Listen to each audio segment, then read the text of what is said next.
प्रदोष के समय पर, उससे पहले लक्ष्मी और दरिद्रता फिर भ्रमण पर निकलती है।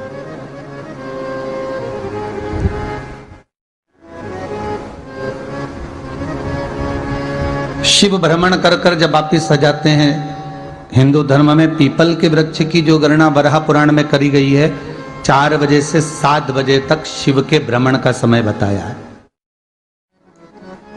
शाम को। तो 7 बजे से लेकर फिर रात्रि 9 बजे तक लक्ष्मी और दरिद्रता फिर भ्रमण पर जाती है। इनका एक समय निश्चित है महाराज। भ्रमण कर कर आ जाना। अब इस बीच में जब लक्ष्मी और दरिद्रता दोनों निकल कर जा रही हैं, तो दोनों एक भाव रख कर जाती हैं कि आज हमको कहां प्रवेश करना है।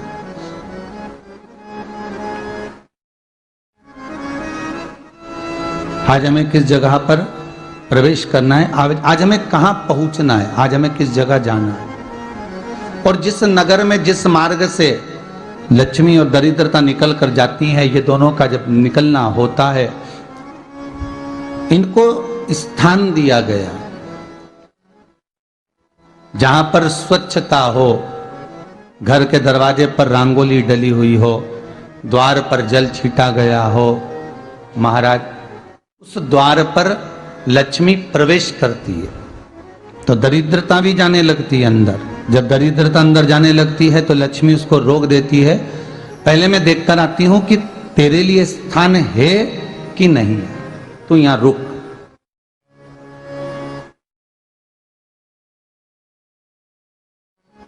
कुछ देर तक दरिद्रता बाहर खड़ी रहती है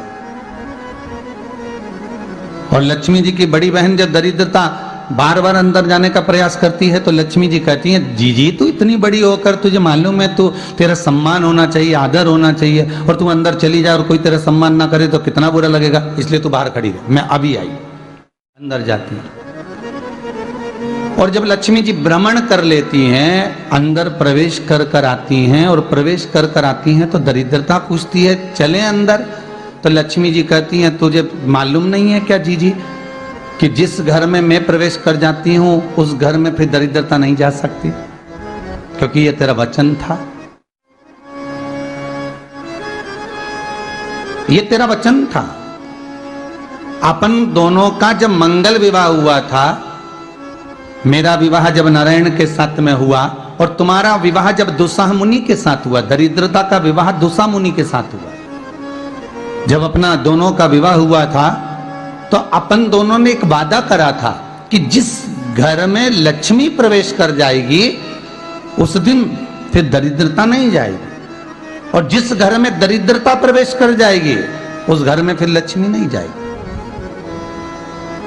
अब जब मैं अंदर देख कर आ गई हूं तो तू अंदर नहीं जा सकती, अर्थात लक्ष्मी के चरण जिस घर में पड़ गए उस घर में फिर दरिद्रता प्रवेश नहीं कर रही। चलते चलते फिर दरिद्रता ने देखा और लक्ष्मी जी इसको लेकर गई, और लक्ष्मी जी ने देखा कि इसके दरवाजे पर जल नहीं छीटा गया, इसके दरवाजे पर ना रंगोली डली है, इसका द्वार साफ नहीं हुआ है,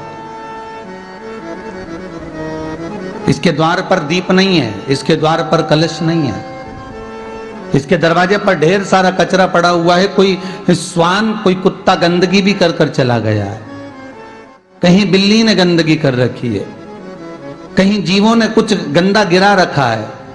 तो फिर लक्ष्मी जी कहती है, जी जी अब मैं होकर आ गई थी ना, अब तू जा, तू होकर आ। और दरिद्रता प्रवेश करती है तो अंदर जाकर क्या देखती है दरिद्रता कि इतनी सवेरे से मैं घूमने इनके दरवाजे पर आई और ये तो सब चादर तान के चकाचक गुर्राटा भर भर कर सो रहे हैं। तो दरिद्रता कह देती है, तुम्हारा भाग्य ही बेकार है, तुम्हें क्या करूं, तुम ऐसे ही सोते रहो। और दरिद्रता गुस्से में बाहर निकल कर आती है, लक्ष्मी से कहती है, लक्ष्मी तू इसके घर में जाना ही मत। तो दरिद्रता को कहती है, जीजी तेरी बात नहीं मानूंगी क्या मैं? लक्ष्मी जी बोली, मैं तेरी बात नहीं मानूंगी, बिल्कुल नहीं जाऊंगी इसके घर में, तू चिंता मत कर, चल आगे चल। फिर आगे बढ़े। लक्ष्मी और दरिद्रता का प्रवेश।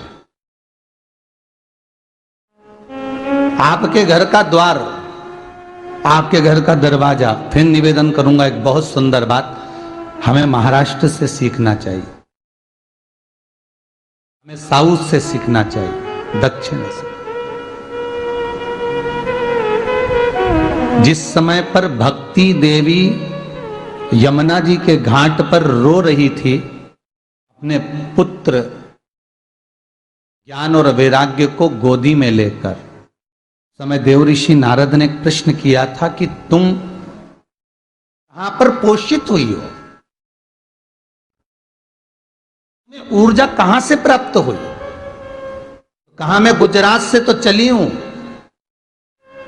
और वहां से चलती चलती भक्ति देवी कहती है, मैं बहुत दुखी होकर, बूढ़ी होकर, द्रवित होकर, बड़ी दुख में वहां से चलते चलते जब मैं महाराष्ट्र में पहुंची तो मैंने वहां जाकर देखा कि वहां पर लोग हर पल हर घड़ी ब्रह्म मुहूर्त में उठकर स्मरण करते हैं, नाम जाप करते हैं, दरवाजे पर जल छीट कर रंगोली डालते हैं। तो कह रही है कि वहां पर मैं थोड़ी अवस्थावान होने लगी, वहां मुझे अच्छा लगने लगा। जब मैं और आगे पढ़ी, दक्षिण में जब पहुंची, वहां पर जाकर मैंने देखा कि सुबह से उठकर मंगलाचरण, मंगला स्तोत्र और वेदों की ध्वनि होने लगी।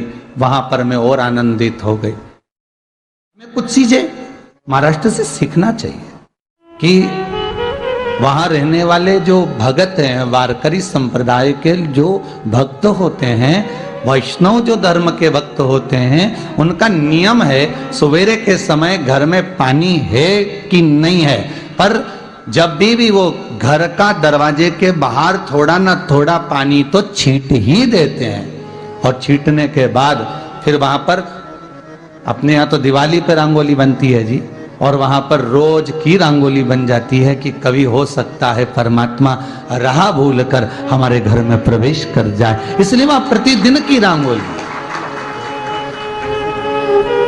प्रतिदिन।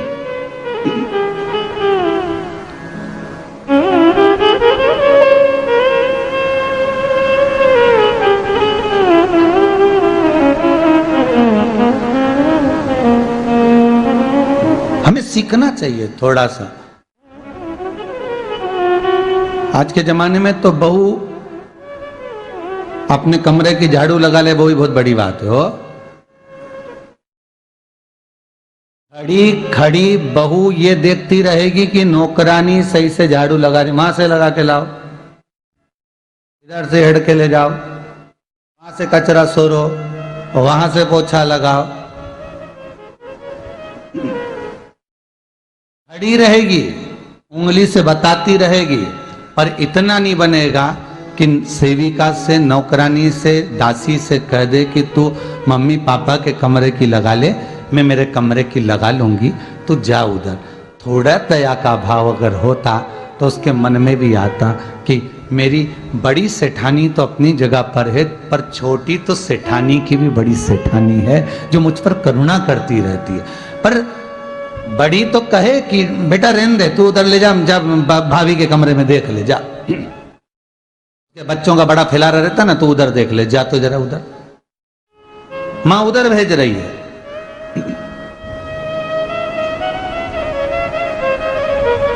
थोड़ा सेवा का भाव हमारे भीतर हो। और एक निवेदन तो हमेशा करा है और अब आज भी करता हूं, पूरे घर की सफाई करवाओ, पूरे घर में तुम पोछा झाड़ू जो चाहे करवाओ, मना नहीं है। पर एक निवेदन है, रसोई घर के अंदर बहू और बेटी ही जाकर भोजन बनाए तो अन्नपूर्णा सदा कृपा करती है महाराज। वीडियो पसंद आए तो प्लीज़ लाइक कर सब्सक्राइब कीजिए। हर हर महादेव जरूर लिखिए। धन्यवाद।